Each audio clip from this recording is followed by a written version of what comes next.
DPRD merupakan lembaga perwakilan rakyat daerah yang berkedudukan sebagai unsur penyelenggara pemerintahan daerah di provinsi atau kabupaten atau kota. DPRD disebutkan dalam Undang-Undang Dasar 1945 Pasal 18 Ayat 3. Pasal tersebut berbunyi, pemerintahan daerah provinsi, daerah kabupaten dan kota memiliki Dewan Perwakilan Rakyat Daerah yang anggota-anggotanya dipilih melalui pemilihan umum. Keanggotaan DPRD disahkan dengan adanya keputusan Menteri Dalam Negeri untuk DPRD Provinsi dan dengan keputusan Gubernur untuk keanggotaan DPRD Kabupaten atau Kota. Dalam rangka mengoptimalkan pelaksanaan peran dan fungsi DPRD, maka dibentuk fraksi sebagai wadah berhimpun anggota DPRD. Peran dan fungsi DPRD sangat penting bagi negeri ini, yaitu sebagai pengemban amanat rakyat. Namun tak banyak masyarakat yang tahu apa saja peran dan fungsi DPRD. Sebagai legislatif daerah, DPRD memiliki peran dan fungsi sebagaimana tercantum dalam Undang-Undang Nomor 23 Tahun 2014, yaitu DPRD memiliki 3 fungsi, yaitu fungsi legislasi, fungsi pengawasan, dan fungsi anggaran. Ketiga fungsi tersebut harus dilaksanakan dalam kerangka representasi, guna mengedepankan kepentingan rakyat berdasarkan aspirasi masyarakat. Penjaringan aspirasi masyarakat merupakan bagian integral dari upaya memberdayakan masyarakat. Sebagai fungsi legislasi, DPRD mempunyai peran untuk membentuk peraturan daerah, menentukan kebijakan, dan membuat undang-undang dengan memperhatikan keinginan rakyat.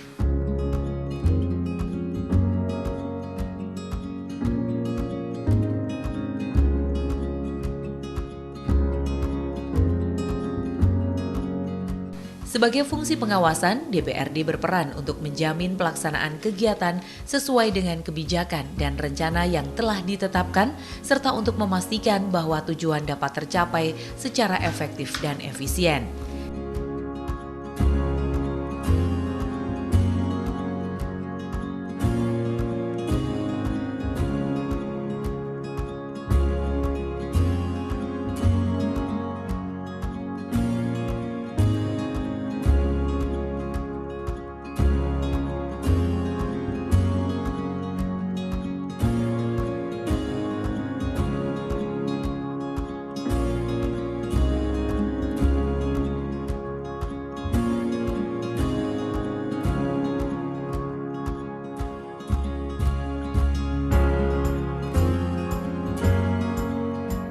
Sedangkan sebagai fungsi anggaran, DPRD bertugas untuk membahas, menyusun, dan menetapkan APBD yang diajukan pemerintah daerah bersama pemerintah kabupaten.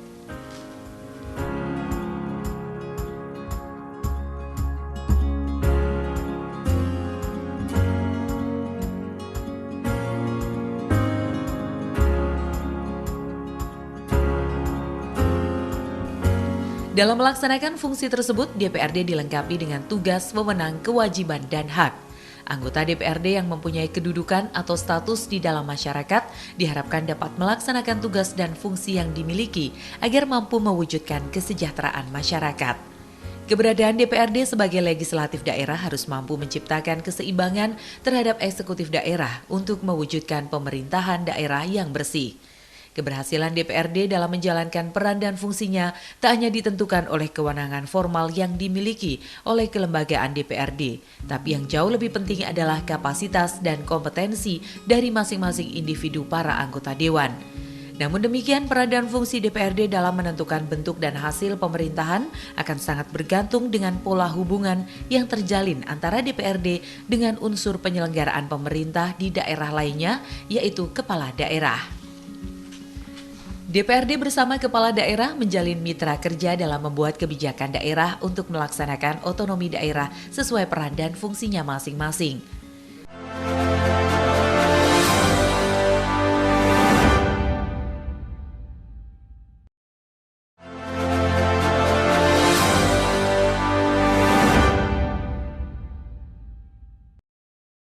Komisi merupakan alat kelengkapan DPRD yang sifatnya tetap dan dibentuk oleh DPRD sejak awal masa jabatan keanggotaan DPRD.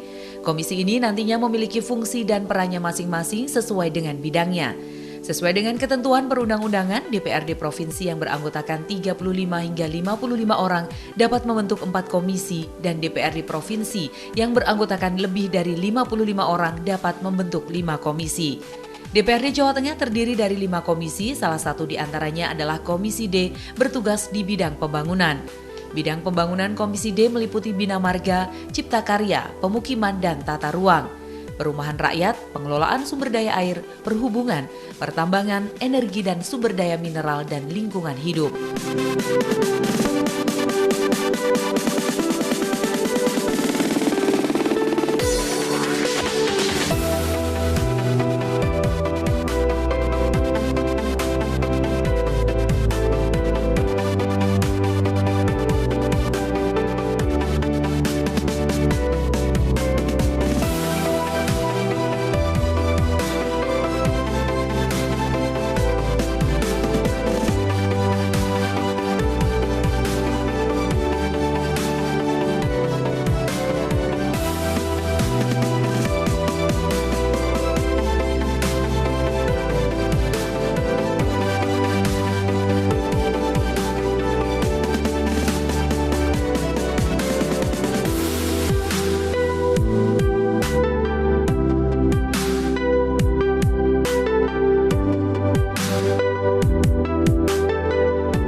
Komisi D DPRD Jawa Tengah periode 2019 hingga 2024 diisi oleh 23 orang dengan salah satu anggotanya adalah Wahyudin Nur Ali atau biasa disapa dengan Goyut dari fraksi Partai Amanat Nasional dan daerah pemilihan 12 yaitu Kabupaten Tegal, Kabupaten Brebes, dan Kota Tegal.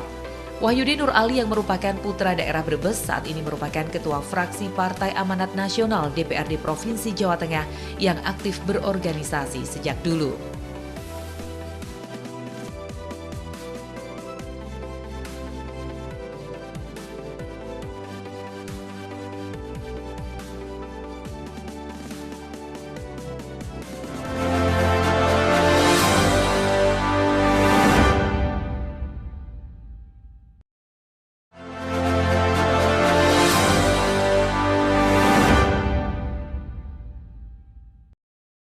Assalamualaikum warahmatullahi wabarakatuh. Selamat siang, halo pemirsa, apa kabar? Senang sekali hari ini saya Septulandari kembali menjumpai Anda dalam program Tokoh Kita. Ya, ini program yang mengupas profil legislator atau anggota DPRD Jawa Tengah yang tentu saja bagaimana kiprahnya hari-hari dalam bekerja di DPRD Jawa Tengah, tugas dan fungsinya seperti apa. Dan hari ini saya sudah bersama dengan salah satu anggota DPRD Jawa Tengah, Bapak Wahyudin Nur Ali dari Komisi D DPRD Jawa Tengah.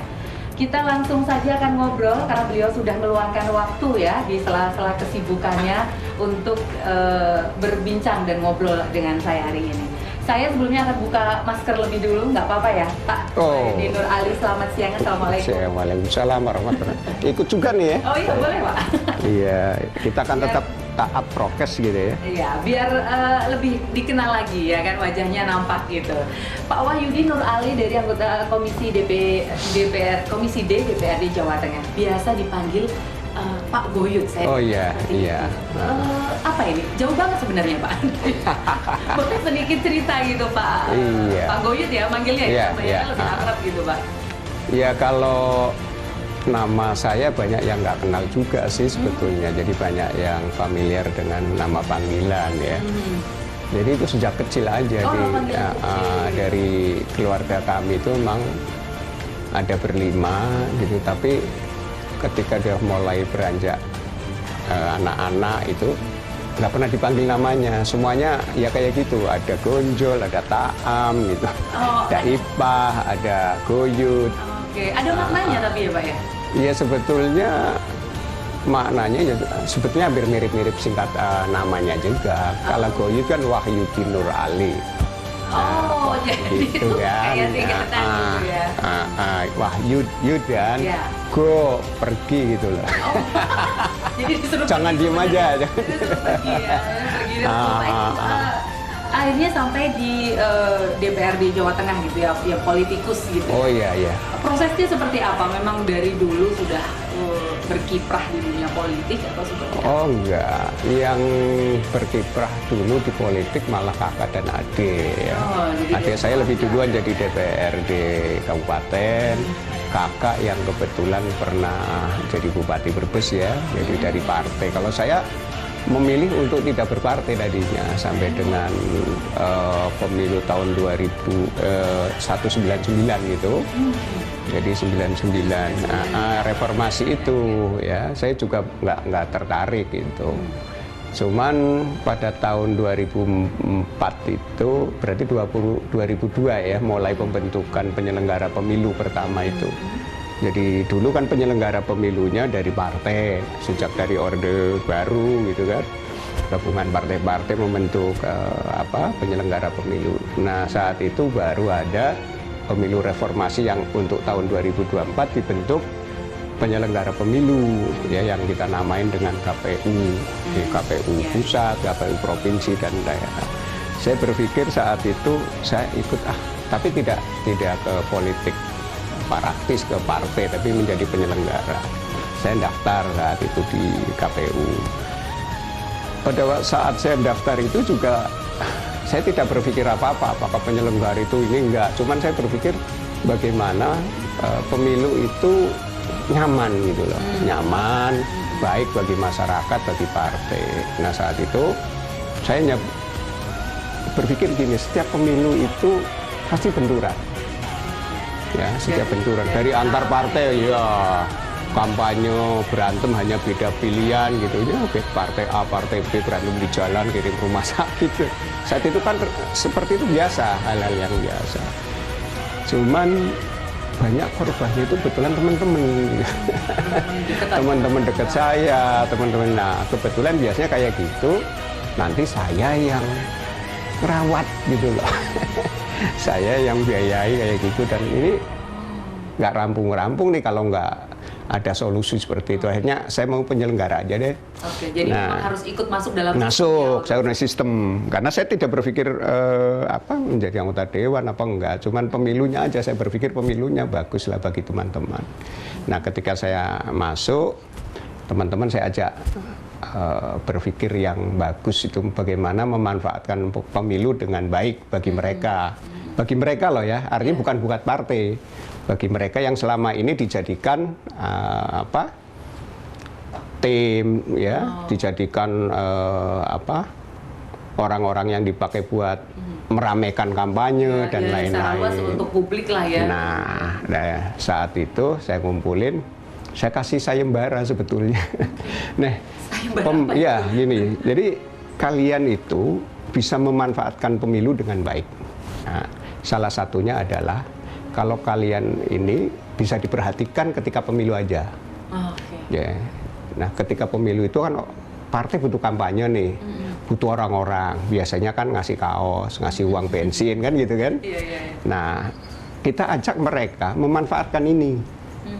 Nah, ketika kita manfaatkan ini, mereka teman-teman caranya gimana? Nah, kalian nggak boleh, kalau masalah pilihan bebas, kan kita asas pemilu itu kan luber, langsung umum bebas rahasia. Kalian silakan pilihannya apapun, tapi pilihan itu ada di tobong, istilahnya tobong itu di tempat pemungutan suara kan. Nah, kalian ini sekarang memanfaatkan aja. Jadi kalau ada partai yang mengajak kampanye, ikut aja. Nah, saya kasih sayembarnya gini, nanti kalau sudah selesai kampanye, datang ke tempat saya, siapa yang bawa kaos paling banyak, kaosnya paling banyak tak kasih hadiah. Nah, artinya mereka itu udah kita arahin, kalau ada partai A, B, C ngajak mereka, ikuti aja. Toh mereka nanti dapat, biasa kan kalau kampanye kan dapat kaos kan gitu kan, dapat uang bensin kan gitu, ikut.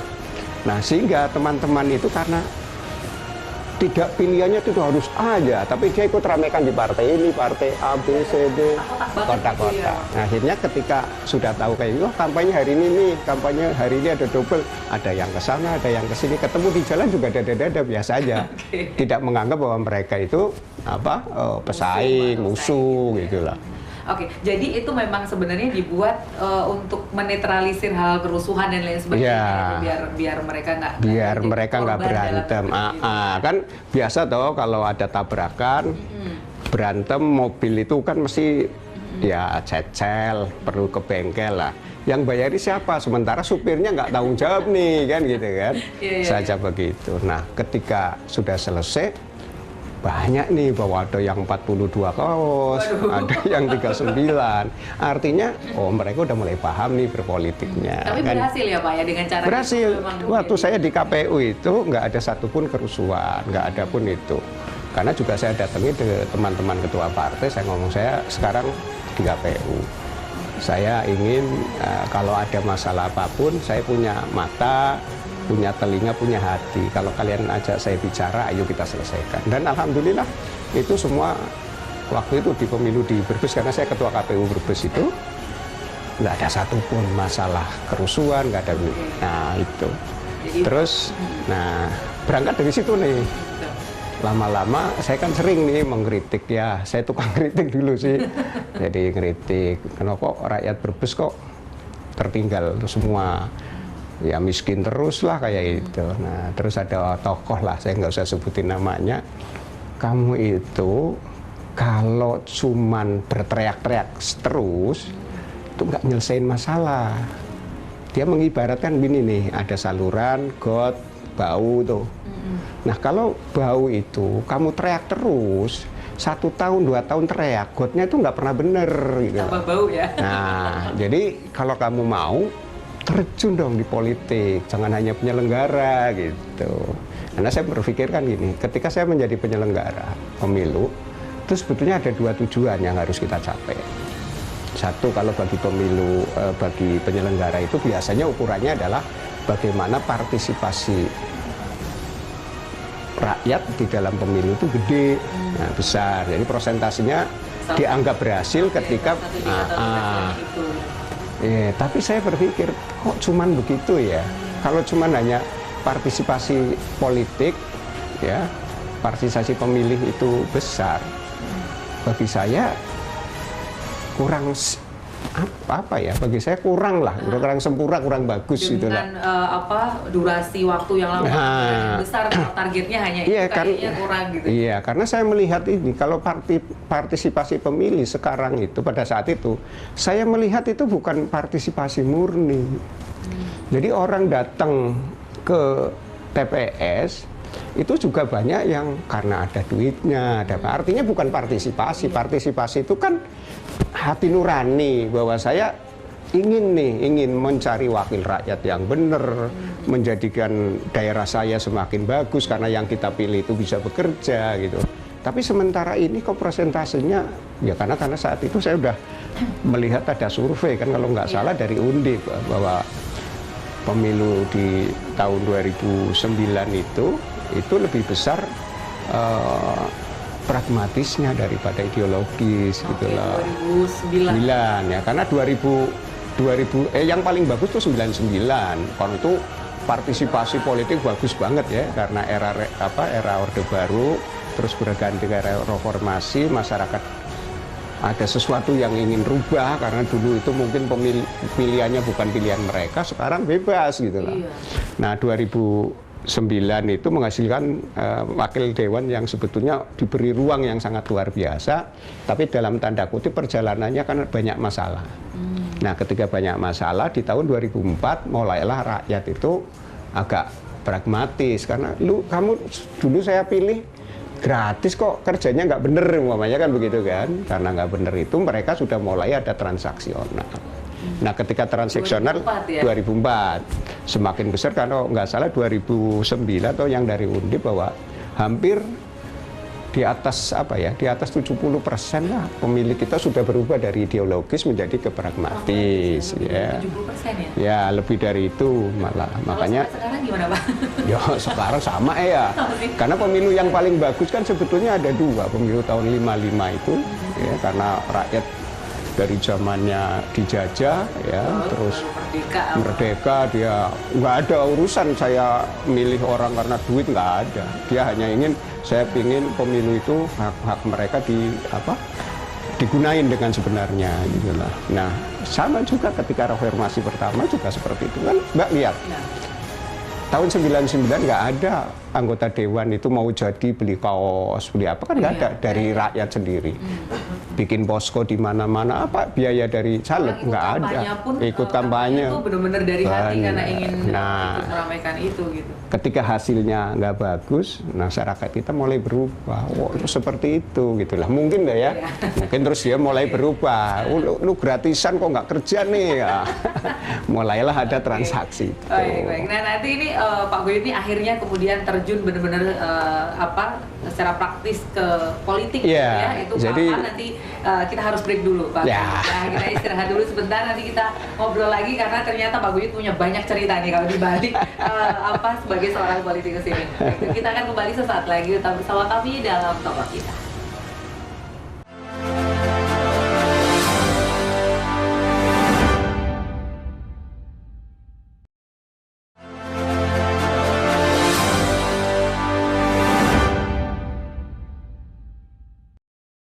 Ya, kita lanjutkan lagi obrolan kita dengan Pak Wahyudi Nur Ali atau Pak Goyut, anggota Komisi DPRD Jawa Tengah. Tadi lagi cerita gitu ya, keputus nih Pak ceritanya, karena beliau ini perjalanannya panjang, mulai dari penyelenggara pemilu gitu ya, belum masuk langsung ke politik praktis, dan kemudian juga akhirnya menjadi seorang anggota DPRD seperti sekarang ini.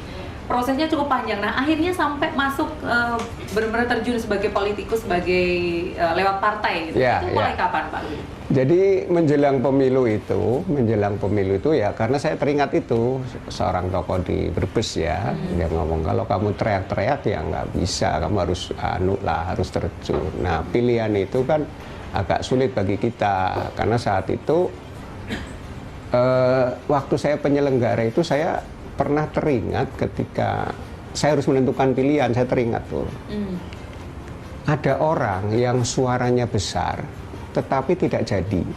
Sementara ada anggota dewan yang suaranya kecil jadi, karena pada saya itu undang-undangnya itu mensyaratkan seseorang untuk jadi anggota DPR itu harus memenuhi persentase berapa suara gitulah.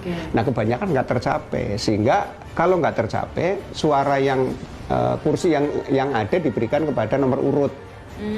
Jadi nomor urut satu gitu, masih ingat kan? Masih. Jadi saat itu nomor urut saya 2024 itu melihat ada ketidakadilan lah saat itu bagi saya ya, bagi saya, karena kok ada orang suaranya cuma 300 pemilih mengalahkan orang yang suaranya 2000 gitu loh, 2000. Hanya karena dia berada di urutan nomor satu gitu. Karena dia tidak mencapai persentase itu, jadi harus kembali ke nomor urut. Nah, nomor urut ini yang jadi. Artinya suara masyarakat ini kebuang. Nah, ketika saya 2009, saya pengen nih, banyak ditawarin nih saya. Cuman pada saat saya ditawarin itu, saya mikir, karena waktu itu masih undang-undangnya itu masih berlaku yang itu nomor urut itu ya, nomor urut ya.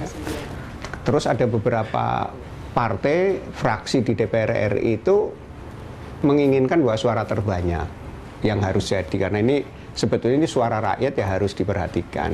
Nah, saat itu undang-undangnya yang menang adalah nomor urut. Nah, ketika itu saya sebetulnya udah mulai nggak masuk nih. Kalau saya punya suara banyak terus harus diserahkan ke orang yang suaranya sedikit, ngapain saya? Saya hanya menjadi pendulang suara bagi orang lain kan gitu. Akhirnya ya saya nyari-nyari nih beberapa partai yang nawarin itu, salah satunya adalah kalau saya nanti jadi, nanti Mas Goyut itu yang jadi loh, karena saya nanti mundur, saya jadi DPR RI gitu. Dan kejadian itu betul. Setelah pemilu dia yang menang, dia yang jadi menteri, yang ganti adalah nomor urut berikutnya. Cuman kan saya nggak mau berspekulasi seperti itu. Nah akhirnya saya nyari-nyari, ya ada partai yang sekarang saya berada itu, partai itu mensyaratkan walaupun waktu itu undang-undangnya adalah nomor urut, partai kami ada secara internal, ada perjanjian di atas notaris bahwa kalau nanti suaranya paling banyak, suara yang nomor urut 1-2-nya, saya nomor urut 3 nih. Nomor urut 1-2 lebih kecil dari suara saya gitu. 1-2 itu harus mundur. Nah, kalau mundur itu kan di undang-undangnya ada. Jadi mengundurkan diri harus diganti kan gitu. Nah, untuk itu terus saya ikut di partai itu tahun 2009. Jadi ketika mau ke situ saya baru bikin KTA partai. Ya, karena yang harus ideologi dan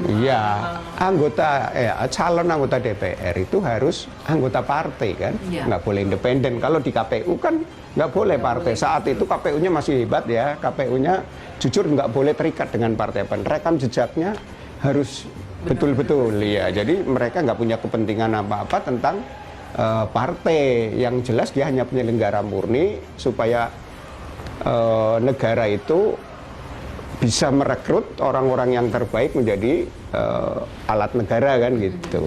Jadi penyelenggara itu benar-benar independen gitu lah saat itu ya. Saya karena saya bukan karena saya berasal dari sana loh ya. Karena itu tadi underline-nya saat itu ya. Saat itu. Karena kan sekarang kita sudah banyak tahu lah ya bahwa banyak kepentingan politis ya gitu. Nah, saat itu saya memutuskan baru akhirnya saya berlabuh di partai itu yang kebetulan saat itu mensyaratkan agar satu, kalau saya suaranya nggak paling banyak ya harus mundur gitu ceritanya begitu. Maka disitulah saya daftar dan saya nggak 2009. Nah 2009 tapi langsung saya nggak di daerah langsung provinsi.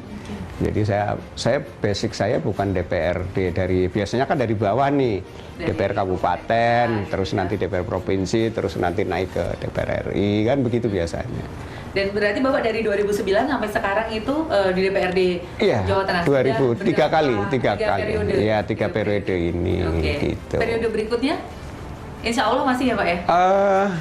Ya kemarin baru saja memang saya sebetulnya pengen sudah 3 kali ya sudah bagi saya sudah selesai bagi yang lain. Terus partai kami menyuruh kami untuk harus nggak boleh pensiun.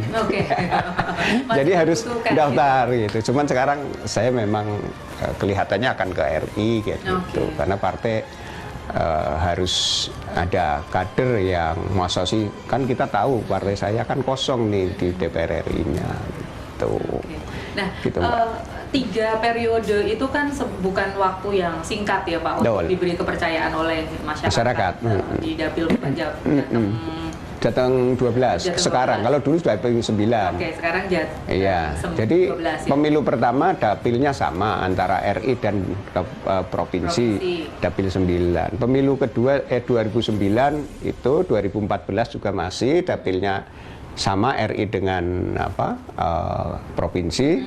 Baru yang 2019 baru ini dirubah ada pecah DPR RI-nya tetap dapil 9, provinsinya menjadi dapil 12 karena ada pertambahan jumlah kursi yang tersedia di DPR provinsi ini. Ceritanya seperti itu. Ya itu tadi yang sebelumnya mau saya tanyakan gitu. Itu kan bukan waktu yang singkat gitu ya, 3 periode diberi kepercayaan. Nah sebenarnya apa yang kemudian benar-benar menjadi perjuangan Pak Goyut gitu untuk masyarakat yang diwakili gitu di Jawa Tengah? Kalau saya begini, bicara tentang daerah yang saya wakili ini ada 3. 1 Kabupaten Brebes, Kabupaten Tegal, Kota Tegal.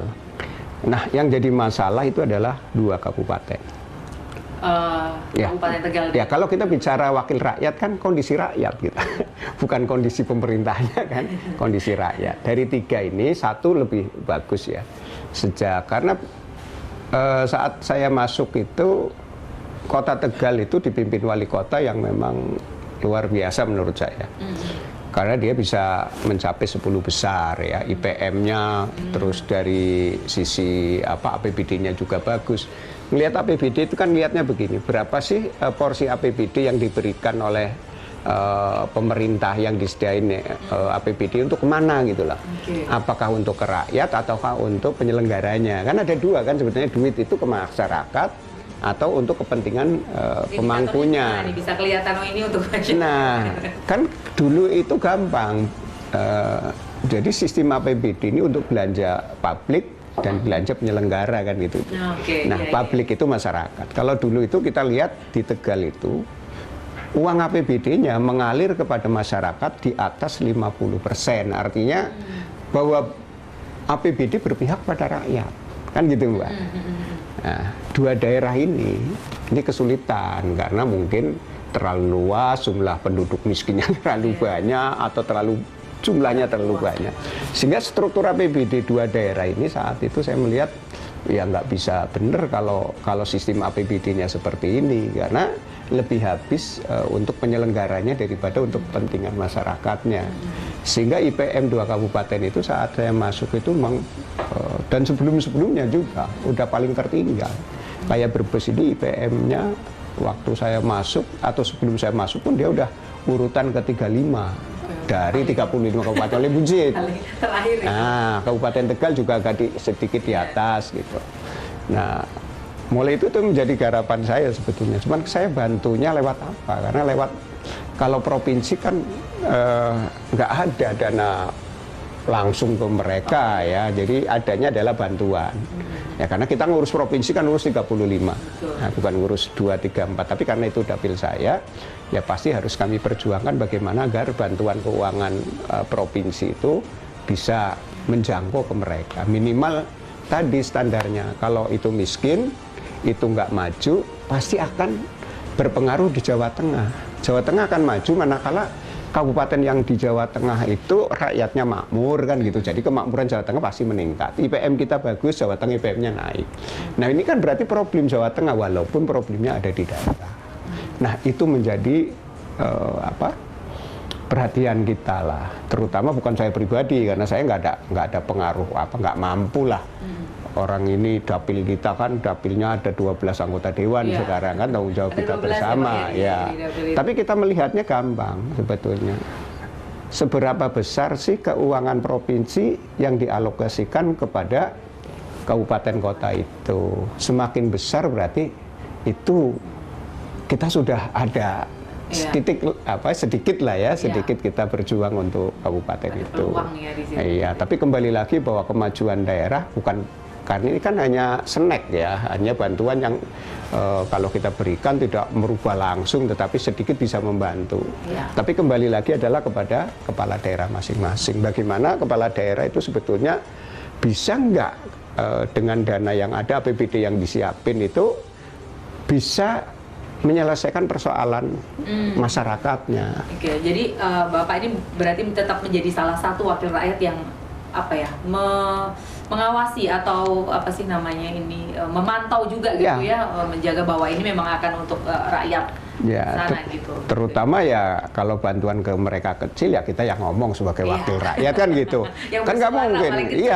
Contoh kayak kemarin ketika di Rapat Banggar dapilnya saya, dapil Brebes termasuk dalam kategori kemiskinan ekstrim. Nah, ini kan jadi saya jengah kan, labelisasi miskin, ekstrim miskin, kan ini hanya dilabeli, tapi harus kita selesaikan. Bagaimana cara menyelesaikan ini? Karena bukan label yang membanggakan. Iya, kan membanggakan. Ya saya selama di sini kok miskin terus itu. Nah, ini sudah periode 21 kok malah bukan miskinnya jadi tambah sejahtera gitu, tapi kan ekstrim. Nah, oleh karena itu saya kan harus ngomong saya sebagai rakyat. Bagaimana kita melabelisasi suatu daerah, ketika daerah itu dilabelisasi, apa tindakan kita? Kan yang penting itu. Ya, itu tindakannya apa nih? Iya. Komisi D nanti kita lanjutkan lagi di segmen berikutnya. Kita akan kembali sesaat lagi, tetap bersama kami dalam program Tokoh Kita.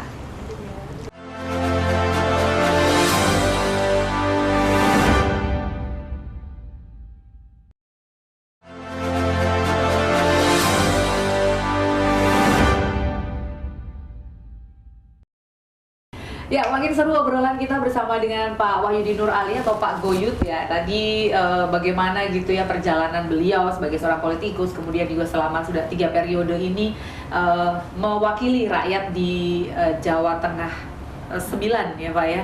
Dapil 12. Dapil 12, sorry, di Dapil 12 dan juga tentu saja mewakili rakyat Jawa Tengah. Mewakili secara umum. Nah, di Komisi D sendiri seperti apa sih Pak yang sekarang ini? Karena Komisi D ini kan membawahi pembangunan dan sebagainya ya. Ini sekarang ini yang jadi hal yang memang ditekankan atau yang lagi diperjuangkan di Komisi D saat ini apa Pak? Ya, kembali kepada isu daerahnya, isu pembangunan daerah itu apa di Jawa Tengah? Karena kan saat kita baru masuk ya, kayak kan pindah-pindah nih komisi saya. Dari komisi A ngurus pemerintahan, terus saya ke pendapatan, terus ke D. Nah, isu daerahnya apa yang ada di? Sebetulnya kan paling umum itu ketika kita bicara anggaran kan bagaimana anggaran itu bisa menyelesaikan daerah Jawa Tengah, problem masyarakatnya. Masyarakat kita adalah kemiskinan kan gitu, pasti pengangguran juga masih terlalu besar, kesejahteraan masyarakat kita juga memang di bawah provinsi lain.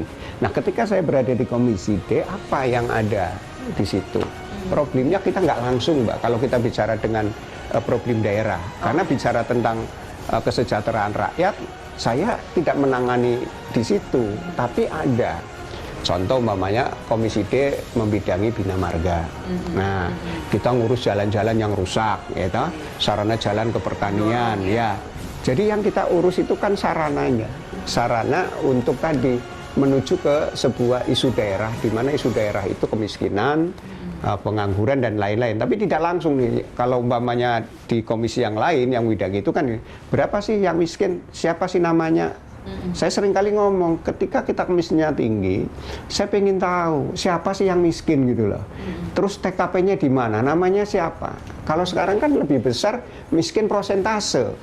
Nah, kalau kita ingin mengentaskan itu, ya udah anggaran kita siapin mestinya. Umpamanya Mbak Dewi miskin nih, ya sudah, bantu aja. Miskin itu karena apa? Karena kan supporting sistemnya nggak ada, umpamanya dia penganggur, ya berarti bagaimana tidak jadi penganggur, atau dia bekerja tapi kebutuhan masyarakatnya lebih besar daripada pendapatannya, miskin juga. Nah, supporting system itu yang kami harapkan mestinya bisa, ketika ada si A punya persoalan kita selesaikan kan gitu. Tapi di Komisi D ini kan nggak bisa. Nah, orang itu petani, nah petani jalannya rusak, ongkos terlalu mahal nih. Jadi kita untuk membantu sejahtera petani, bikinlah jalan itu sebaik-baik. Jadi jalannya dulu nih ya kan gitu. Tuh, kedua terus kadang di kita ini problemnya masyarakat kita banyak yang rumah tidak layak huninya banyak kan gitu kan. Masih tinggi ya Pak? Masih tinggi kita belum tercapai. Kita baru memperbaiki berapa 900 berapa, ternyata muncul aja 700.000 lagi yang lebih iya. Nah, itu kan juga perlu kita bantu ya, dari rumah layak tidak layak huni, terus sambungan listrik yang banyak yang belum bisa ya. Keluarga-keluarga itu masih besar di kita. Nah, kita pengen pemerintah daerah itu memperhatikan itu, ya. Dan ini programnya udah bagus, udah jalan semua. Kalau jalan sih, kita insya Allah infrastruktur sudah mulai bagus lah ya. Karena kita selama ini kan dengan kepala dinas dinas Bina Marga selalu ngomong, kita jangan bicara persentase, dia jalan, tunjukin deh fotonya, tunjukin deh videonya kayak apa, sehingga ketika mereka butuh anggaran, kita tahu persis nih, ya gitu. Nah, ini yang ada agak problem di kita itu adalah bantuan rumah tidak layak huni, memang nilainya kecil. Problemnya ya. Di mana, Pak? Problemnya kan buat bangun supaya layak huni itu kurang gitu. Jadi karena anggarannya terbatas. Ya. Dulu itu kan kita 7,5, kita mencoba naikkan sampai akhirnya sekarang tuh 12,5. 12.500.000 ya. Layaknya ya mestinya sekitar 20-an lah gitu. Karena di banyak kabupaten kota kan sudah di angka 15. Nah, kalau 15 mereka 15, kita 12,5. Orang akan milih yang di kabupaten dong ketika ditawarin itu. Kan gitu. Nah ini kita mulai kan. Dan syukur alhamdulillah sekarang mungkin tahun depan itu sudah 20 ya. 20, jadi ada kenaikan. Tapi kemarin kan kita terhambat dengan adanya COVID ya. Oh iya. Ya, anggaran kita refocusing itu wah luar biasa. Refocusing dan banyak yang kemudian yang akhirnya infrastruktur juga tertunda. Di daerah saya ada yang namanya Salem itu jalan baru tuh ya, yang karena dulu bencana itu, jalan itu udah kita anggarannya waktu itu 12 miliar ya saat itu, terus karena refocusing jadi 3 miliar. Nah ketika 3 miliar buat apa ini? Orang itu jalan, iya kan? Berapa meter jadinya cuma? Iya, dan nggak bisa difungsikan, sehingga ketika pada saat penganggaran berikutnya mau karena masih refocusing diberi 3 lagi, saya sebagai wakil rakyat saya ngomong nggak usah deh. Kalau cuma 3 ini dibuang aja, ketika 3 dikerjain ya masyarakat nggak bisa pakai. Nah gitu loh, ini mendingan 3 ya, 3 ini digunain jalan yang kira-kira 3 itu bisa berfungsi gitu loh. Nggak apa-apa ini dialihkan. Ya itu yang akhirnya disetujui ya, bagus juga sih dinas itu. Jangan lihat, oh ini daerah yang ngusulin anggota DPR makanya kan. Ya kalau nggak bagus ya di ini aja. Nah baru tahun ini yang tadinya saya ngomong kalau anggarannya sudah mencukupi dan itu ditaruh di sana dan menyelesaikan masalah, nah, baru itu bagus lah. Nah itu baru kita jalani seperti itu. Tapi yang butuhnya tadi 12 miliar tadi masih harus tetap diperjuangkan lagi. Oh ini tahun ini udah malah lebih, malah udah jadi lebih besar dari itu, malah dapatnya 20 berapa gitu kan. Bagus nah, ya. Kalau pembangunan atau infrastruktur yang saat ini memang apa ya dalam perhatian Komisi D sendiri ini di Jawa Tengah apa sih Pak yang ini memang harus didorong atau harus dikejar ini untuk ya, sekarang ini? Banyak jalan provinsi yang tidak memenuhi syarat ya. Bukan masalah syaratnya, jadi lebar jalan aja kan itu masih banyak jalan provinsi yang tidak memenuhi syarat lebarnya jalan provinsi itu ya. Terus ada juga beberapa hal yang saya nggak tahu nih, jalan Indonesia ini nggak cuma di provinsi, nasional juga seperti itu kan. Jadi memenuhi syarat nih Mbak, bagus nih jalan diperbaiki, tapi ketika hujan turun itu jalan cepat rusak gitu loh. Ya, saya terus berpikir karena saya dulu sering jalan-jalan itu kan, kalau dulu itu bangun jalan itu betul-betul tidak hanya asal dikerjain gitu loh. Jadi ketika hujan pun ya nggak cepet rusak, nggak ngeletek gitu loh. Kayak kualitasnya tuh dengan anggaran yang dikeluarkan tuh kayak nggak ini. Atau mungkin juga ketika udah dikerjain ini pas musimnya nggak pas gitu juga ya. Karena kan dulu mesti dibersihin dulu, diapain terus kualitas aspal gitu loh. Yang saya lihat dulu kualitasnya sangat bagus. Dulu kan belum ada kayak sekarang nih yang aspal-aspal. Dulu kenapa zaman Belanda itu jalan Dendels itu dibikin namanya pohon ya, ditanami pohonnya asem kan gitu. Banyak itu asem-asem sepanjang Dendels itu, dan ternyata saya baca literatur tuh kalau asem itu untuk memanaskan aspal yang paling baik gitu katanya. Nah sekarang asemnya udah nggak ada ya, ditebangin semua. Iya, ditebangin itu kan. Terus sekarang nggak tahu apa kualitasnya karena pembakarannya atau mungkin asal aspal. Dulu kan aspal kita paling terkenal aspal Buton. Iya. Nah, sekarang udah nggak tahu aspal dari mana. Makanya sekarang kan dirubah. Jalan itu lebih banyak pakai semen kan gitu kan. Jadi sekarang di beton gitu lah. Kalau di beton itu memang boros ya, buat harganya juga mahal, tapi lebih awet ya. Tapi ya resikonya bukan mobilnya mbaknya ya. Kalau pakai di jalan beton terus, memang cepat aus kan bannya. Kalau jatuh juga semakin parah itu. Nah, tapi dari DPRD kan sebenarnya punya salah satu fungsi untuk mengawasi ini juga kan. Nah ini ketika hal-hal semacam itu terjadi kayak misalnya pembangunan infrastruktur gitu, yang kadangkala pembangunannya, pengerjaannya tuh mepet dengan target dan lain sebagainya. Nah ini pasti. Seperti apa pengawasan? Jadi gini Mbak, fungsi kami itu kan sebetulnya ada 3. Satu fungsi legislasi, fungsi penganggaran dan satunya pengawasan. Betul. Legislasi ini kan terkait dengan aturan-aturan. Nah, memang legislasi ini ada badan yang ngurusi, namanya Badan Legislasi Bapemperda, ya, Badan Pembentuk Peraturan Daerah. Nah, apa fungsi ini? Ya mestinya kalau Bapemperda itu ya mereka bagaimana menjadi wakil rakyat di dalam peraturan itu, membenting agar rakyat jangan dirugikan dengan peraturan, karena kami wakil rakyat loh. Iya. Jadi jangan sampai aturan itu malah menyusahkan masyarakat, kan gitu kan? Iya. Nah, bagaimana fungsi anggaran? Fungsi anggaran kan gini, ini ada badannya lagi nih, Badan Penganggaran. Nah, kami termasuk ada di dalam badan itu. Fungsinya apa?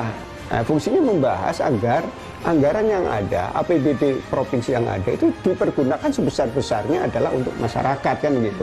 Problemnya apa? Ini badan. Nah, tadi Mbak tanya pengawasan kan. Nah, kami ini nggak punya badan pengawasan.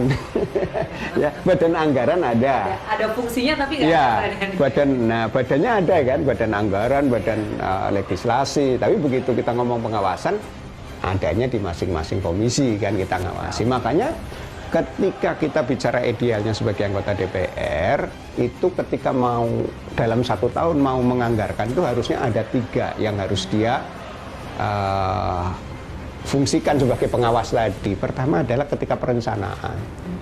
Nah, ketika perencanaan kami harus datang.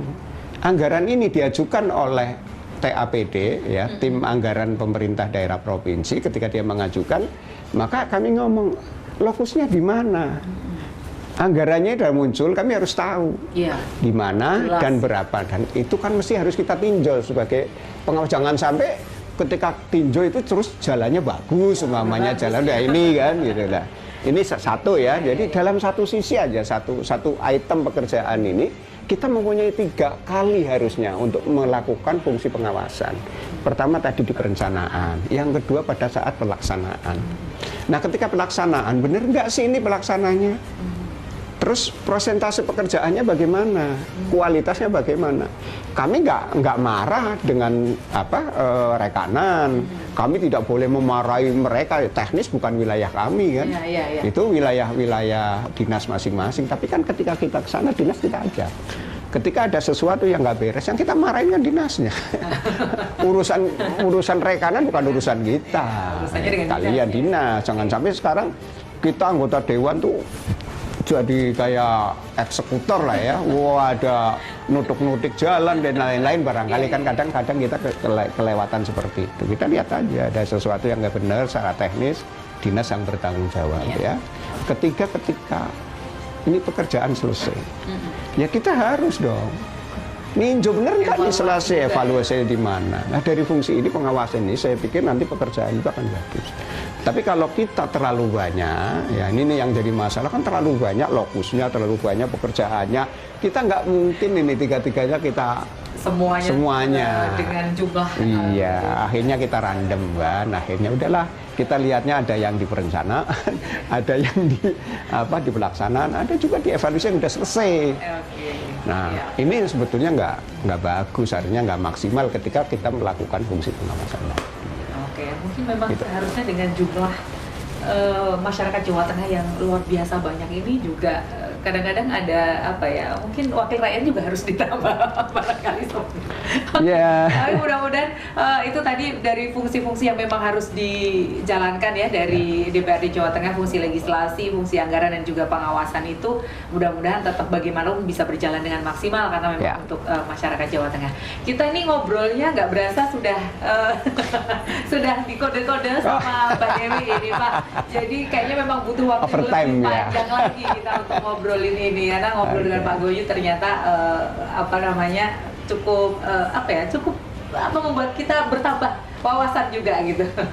Baik, sekali lagi terima kasih Pak Goyu. Terima kasih Mbak.